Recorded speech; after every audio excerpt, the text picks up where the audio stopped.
Hey guys, how's it going? Just wanted to make another video about the Nintendo Switch 2. Something that, I haven't seen a lot of people talk about is about the Nintendo Switch Online receiving GameCube titles when the Switch 2 launches. And, some of the repercussions and issues, criticisms I have with that. So we've had the rumor for years about, Wind Waker and Twilight Princess coming to the Switch, and then the Switch 2. And now that we see the GameCube version being released as a GameCube Nintendo Switch Online title, will we ever get Twilight Princess HD and Wind Waker HD physically as a cartridge on the Switch 2? I'm really not a fan of Nintendo going with this model because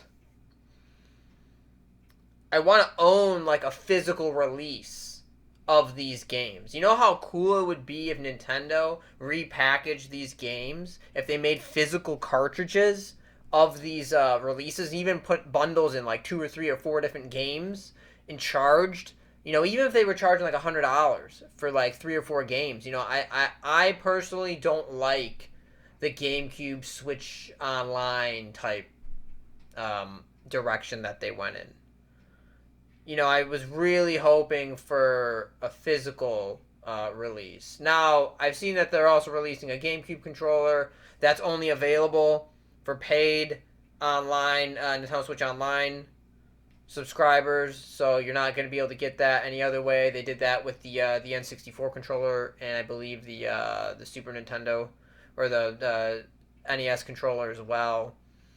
But yeah, I really want Nintendo to release these games as physical cartridge compilations, or at the bare minimum a digital like eShop releases, rather than having to subscribe. Again, we already saw with the Switch 2, you have to subscribe to use the game chat.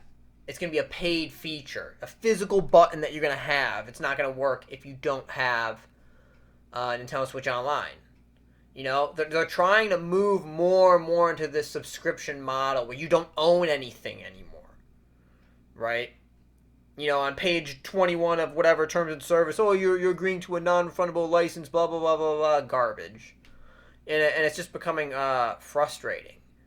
And this kind of ties in with the terms of service with Nintendo about, oh, they'll be bricking consoles if you attempt to use unauthorized software, piracy, blah, blah, blah, blah. It's like, that's not even, like, the right. Like, how are you going to tell me what I can do with my console? Like, are you serious? And we're going to make another video about that also, because that goes much deeper than just Nintendo. That's like a whole other segment. But yeah, guys, I just wanted to make this quick video. What do you guys think about the Nintendo Switch Online GameCube coming to the Switch 2? Do you like it? Do you don't like it? Do you wish it was physical releases or eShop? I think they'd really try to capture the hype and the nostalgia. Because at first I was like, okay, that's actually kind of cool GameCube, but my initial reaction, I think, once it kind of sunk in, or my initial reaction was like, it's online, it's not physical, and we're not probably gonna get Wind Waker HD now. So yeah, guys, would love to hear your thoughts in the comments below. Subscribe for more Switch 2 content. More Switch 2 content coming, and I will see you in the next one. Later, guys.